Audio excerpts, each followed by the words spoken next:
Finally, nandito na ako sa Apex, Lolo. I'm doing this not for Giselle, but for something else. Ang susunod na programa ay rated PG. Ito ay nangangailangan ng patnubay at gabay ng magulang para sa mga batang manonood.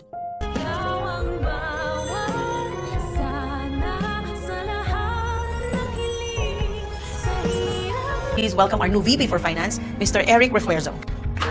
May malaking anunsyo nga itong si Giselle sa lahat ng mga empleyado ng Apex at dahil nga dito ay magpapatawag siya ng isang pagpupulong. Ipapakilala niya na kasi sa lahat ang bagong Vice President for Finance at ito nga si Eric na tatay ni Justin. Talaga nga naman para makasama niya lamang si Justin ay pinagkatiwalaan niya agad. Itong si Eric na naaamoy ko na parang merong masamang balak dahil talagang pinuntrihan niya pa ang posisyon na may kinalaman sa pera. Hindi kaya isang scammer itong si Eric? Yan ang dapat nating abangan sa mga susunod na episodes. At matapos nga ang kanilang pagpupulong ay agad ko kumprontahin ni Robert itong si Eric. Duda daw kasi si Robert sa intensyon nitong si Eric. At bakit daw ito biglang nagdesisyon na tulungan ng Apex samantalang dapat ay paalis na ito ng Amerika. Tatanungin naman ni Eric si Robert kung wala daw ba itong tiwala sa kanya. Kaya naman galit na susuguro ni Robert si Giselle sa kanyang opisina at tatanungin ito kung bakit daw hindi nito sinabi sa kanya ang plano. Pero ayon kay Giselle, ayun daw kasi ang hininging kondisyon ni Justin upang manatili siya dito sa Pilipinas. Sa kabilang banda,